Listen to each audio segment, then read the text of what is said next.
And this little particular unit comes from our BOE 1300 class. And I'm pulling the information they learned in their English class with what we learned in our business class, how to write a research paper. And our goal is to have them write a decent paper using correct citations from either MLA or AP citations. And so it's a multi-part lesson plan where I will present the how and why. You'll see a little video that I prepared just for them. They'll try it. I'll evaluate that, and then we'll do it for math straight. So this comes from our college goals, where we have to do technological competence and also prepare for good communication skills. So again, on the right-hand side of the screen is just a repeat of my lesson plan, and I'll just move through that quickly. We all know we've all written papers, so this would be new to students perhaps, but not to us. But why do we have to support citation? And I taught at Ohio Dominican at the doctoral level and also the master level. And the one in red, avoid plagiarism, we know is the #1 reason why we have to teach citations. And what I thought was interesting from the business world is that instead of maybe writing formal papers, this might be a resource or a way to keep track of documents that the student or the employee can go back and find later on. And I'll just get through this because we know what to cite. And then lastly, if they don't know what to cite, they should cite it so they don't get caught for plagiarism. Many of our English classes use Turnitin, and I believe some of our business classes also use Turnitin. Okay. Well, it's very easy in Word to do all this, and here's the Word menu. And so if you go to the ribbon, and you'll find references, and you'll see the section called Citations and Bibliography. And all they have to do is say what method are they going to use. Is it MLA, as we use at Columbus State, or is it APA? I call a lot of colleges in the area to see what they use it. Many more are using APA than we are using it at Columbus State. Every time they want to do a citation in their document, all they have to do is click on the little insert. And then lastly, when they're all done, if they put bibliography, it will create that last page, whether it be for a reference page for APA or work cited in MLA. This is the little video. I'm only going to play a little bit of it, but you'll hear me talking through an activity where they will follow along. Hello, this is your instructor, Dr. Bill Drost. And as college students, many times you have to write a paper that is referenced or researched. If you go on to complete your bachelor's, master's, and even a doctorate, seeing an article about software and spreadsheets specifically. So once I've clicked there, go to taskbar menus, and I'm going to choose references. And notice the first thing is I got to make sure I comply with my university or college. What style must I write? Well, it's not Travian. It's going to be, in this case, APA. Make sure you change that right up front. That'll stay that way. Now we're going to insert a citation. Just click there and add a new one. You've not used it before, so you're going to add a new one. Okay, I'm going to move the video forward. And you have to say, what kind of reference did you use to get this information? And I will have done 3 different ones for the students to observe. And again, I would fill in as much as I could. Say, okay. So in the reference itself, because it's a book, excuse me. And again, as it goes on, here's the important part at the end. And I would normally start a clean new page, but it's actually on a clean page. I'm going to go to references. And then notice where it says bibliography, which may be somewhat confusing, but when you click on that, it gives you choices. And you need to know again that you're doing APA style. It doesn't say that here, but APA style requires references. Works cited you might have used in the past, that's MLA. So I'm going to go to references, that's APA style. And there you have it. Lo and behold, it created my references page automatically. The students then would go to the textbook and do some reading. They'll do a hands-on step-by-step. We'll have them do an activity that's graded automatically by MyLab IT. Then lastly, they will have to demonstrate they can do it at the mastery level. And I also give them a little thumbnail of what to expect their output should be. So there you have it.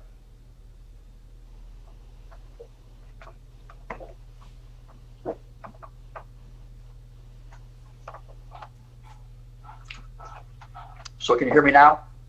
Yeah. Okay, that was it.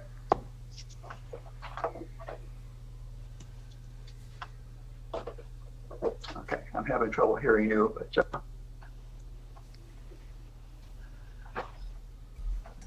So Melissa, did you want to present anything? No, I really didn't have anything prepared. The thing that I was kind of curious about from what Miguel talked about, I guess I'd like to know, do you guys have classroom agreements? Have you ever done that? I was really curious about that. No, I mean, No, I have not. the thing that I do is there's a syllabus questionnaire, and so I have them read through the syllabus. I give them 10 points, and then there's a document that basically gives more information about each of the students. So what are they their backgrounds? What are they doing right now? Are they working and going to school, or just going to school? And looking forward, what do they want to do? And then they sign that, and that's kind of the only agreement that I have, or that our department. I don't know if I've heard of those before. I'm really interested. But the other thing I will tell you that I do, and I have even been doing it I have a quote unquote on-site course for the summer. So I meet and collaborate with my students on Tuesdays and Thursdays from 8 to 10 a.m., which you can imagine is a really popular time for the 19 and 20-year-old group in the summer. But to what Miguel said, and it's something that we've been doing, several of us in business programs, we started making assignments due. For example, if you've ever used Pearson, maybe you noticed they have a graded assignment called a DSM, and it's basically they read a little bit, answer a question, read a little bit, answer a question. They can do it as many times as they want. They can get it wrong as many times as they want, and Pearson will just keep giving them a similar question until they get it. We make those actually due before a class session, so that when we come into the class session, the students have some knowledge of the topic, right? They don't have to be experts at it, obviously, but they just did a 6-point assignment. It's not a huge assignment, 6 points. It's a 1,000-point class. So we make that due beforehand. And to what Miguel said, I completely understand that students don't want to sit there and listen to me talk endlessly. I mean, don't get me wrong, I can do it. I can talk with the best of them for really long periods of time, but I don't want to do that. Whoops, there we went into sharing mode. Oh, we were pulling us back in? Oh, there you go. But anyway, so I will talk for maybe 5-10 minutes, and then we jump into problem solving. And I've actually been doing that as well in my online, or this online collaborate sessions. I'll talk for about 5 minutes or so on a topic, and then I'll put quick little problems out there. And then the students can kind of jump into the chat with their solutions or jump in to talk. But it's kind of, a way they don't fall asleep, hopefully. For my online class, I have them do this little booklet where each person writes a couple of paragraphs about themselves, and they may submit a picture of themselves, or they may have to, or anything else that they're interested in. And I pull all that together and duplicate it and send it back out to the 38 students or whatever. So when they're doing those discussion boards, they can kind of like a quick look and say, oh yeah, I remember talking with Vicki, or I remember this particular student coming from a different country. And it's just another way to early on try to get them to know each other. Oh, that's a good idea. So it just takes a little bit of time. The students seem to enjoy it. I'm just scrolling through these, but here's a young man with his bicycle, and sometimes they have pets. Sometimes they want to share their children. I don't ask them very much early on, just to get to know them and hopefully get to know them. And then when I do the office hour, virtual office hour, I kind of pull this up to my side so I can kind of remember what they wrote early on. Oh, yeah. So just an idea. Correct. Yeah, that is nice. I have trouble personally remembering what people look like and such, and who I'm talking to, especially in the online version. So it's really hard online to get to know them. My class is 3 hours on Thursday morning, or Thursdays from 12 to 3, and it's one of the required classes, so the students actually have to be there for the entire. So, which, you know, she can talk as well. I can do the same thing. I've made extremely interactive. So it's not so much about, I've got the PowerPoints and everything else for the class, but the students really want to hear about real life situations, because I am a real estate broker and I'm primarily not residential, I'm commercial. So I'm really different from everybody else in the department. So I'm the only one that really looks at it from a commercial standpoint versus residential. And all of the other programs at the different universities or colleges here in Columbus, they don't have a commercial program. So Columbus State is really the only one that I know of that actually has somebody who's doing that. So it's kind of interesting for me, because we'll be on Collaborate for 3 hours, and then I'll look at my time and I'm like, wait a second, you know, I told you guys I'd get you out of here in 2.5 hours or 2 hours or something. So I like the interaction, and I've been able to do that with most of my students. And the good thing about that is this interact with each other. And then for the class that I'm teaching right now, there's also one that's online. So I've opened up the discussion topics so the students can actually discuss different topics with each other outside of the classroom. And it seems like the students that I have right now are actually interacting with each other, because most of them have other classes with, you know, themselves throughout the week as well. So for me, it's been I don't like teaching on Collaborate because it kicks you off. It's not a stable product, but it has been, you know, I like the live classes, but this has been a good alternative to the live classes because the students can still interact with each other and with me. I also give them my cell phone number so they can text me if they need to as well, which I know a lot of people don't, but.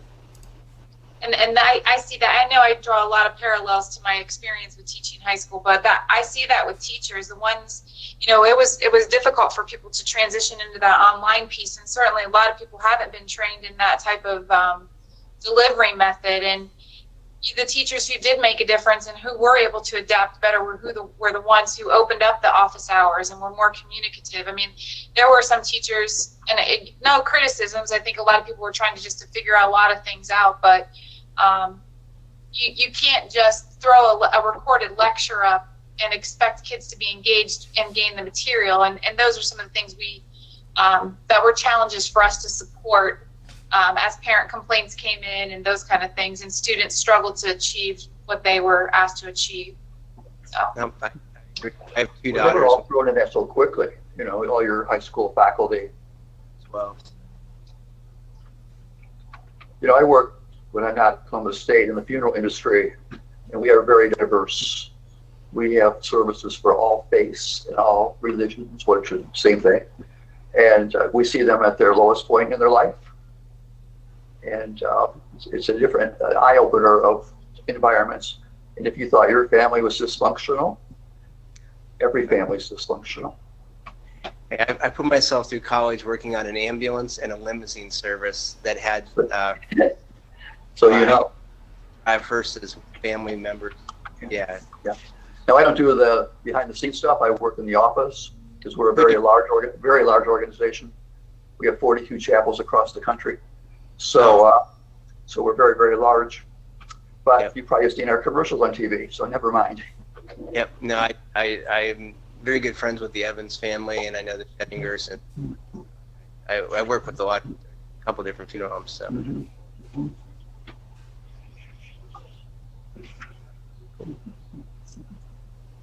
Well, I'm going to give Amy a plus real quick, and if you don't know her, because she's very good to us. Amy DeBlas was her original name, and now she married Jack Popovich, but she's very supportive of our department, and we're very pleased to have her lead us in this change. And don't tell her I said this. Yeah, Jack's the one that brought me into Columbus State. Yeah. both very nice people, so.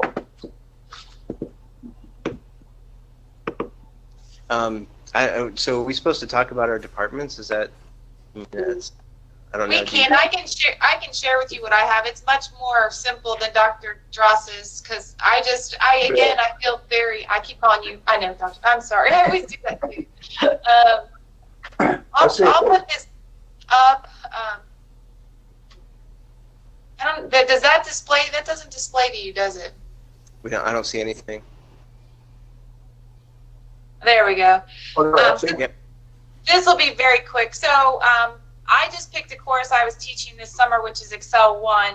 I definitely prefer Excel or Access to teaching Word or PowerPoint, because I just like the challenge and I like some of the different opportunities it gives students. So I tried to, based on Mr. Crabill's email, try to honor what he was wanting us to do. So, you know, teaching absolute references is a very simple concept, I think, overall, when you look at all the power that Excel has and all the things it can do. But so I just tried to model some objectives of what I would want students to do. And again, remember, this is Excel 1, and this is one of the areas where I get the most questions from students and do the most collaboration. This, and then some of the if functions and nested functions, which are truly things I really like. And he wanted us to talk about pre-assessment as well. I see he just hopped on here. So I kind of talked about like what I would do for a pre-assessment and some rationale for that pre-assessment. He asked in that email, it said we would talk about whether it was a high stakes or a low stakes pre-assessment. And for me personally, just even working with high school teachers, I think all pre-assessment has to be pretty low stake. Sometimes you'll get teachers that argue, well, if the kids don't see the value in it, they're not going to try. So I also argue sometimes that these pre-assessments need to be quick, active activities where they just quickly, you as a teacher can scan the room and see where the challenges are.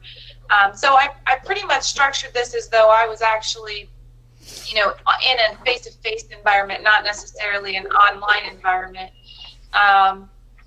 So we have in the Paradigm Cirrus platform the ability, kind of like Bill was saying, or actually we were talking about with Pearson, you know, they do some self-grading and things like that. So yeah, I'm not going to be able, I don't think, to pull this up the way I intended, but giving the students, you know, a practice where you can observe their activity and then having them make the mistake, because at least with what I was talking about with absolute references, a lot of times students, I didn't upload this file, so this isn't a very effective conversation, but if students don't understand the difference between relative cell references and absolute cell references, they'll easily make the mistake of trying to fill down a formula or a copy of formula that's not going to, it's going to copy relative to the cells they're in. So what I was going to share was just the vocabulary piece and some of the verbal tricks I'll use in teaching that in person to try to help kids understand the differences. And I say kids all the time, the students understand. But, you know, Mr. Cabill also asked us to talk about online delivery, and truly my experience at Columbus State has been almost solely online delivery. I've taught a few Excel classes face-to-face, and like you said, Mr. Savage, you know, that relationship piece is sometimes lacking, and I liked what Bill shared as far as getting to know his students. That age-old discussion board question where they, you know, kids or students introduce themselves, I always make notes so that sometimes when I give feedback or not only discussion board feedback, but feedback on an assignment, I make sure I use something that they've written before to show that I care and I read it and I did listen or did hear or did read what they wanted me to understand about them. So, and then I kind of talked about in here is, you know, in some of the discussions we've had recently in Southwestern City Schools about these online models moving forward, I think that, you know, some of what Columbus State does right are the models that they use in that online delivery. And I hope that number one, I hope we're back to school full time in the fall, but if we're not, I hope that there's enough professional development for teachers so that they can model a solid online instruction. And I think, Brian, you started talking about having your daughters in school, so you might have experienced some of that, I don't want to say ineptitude, but that challenge with the high school teachers. Challenge, because my daughter who graduated this year from Bexley, she has some learning issues, and she was starting actually at Columbus State fall, and she's just classes because I'm trying to petition right now for one of my classes to be live because it's a property renovations and it's more hands-on and everything else, and it's going to be very difficult to do something like that. I literally lost almost 2/3 of my students when we came back in March because they just they couldn't sit for that 3-hour class online for the renovations class. It was tough.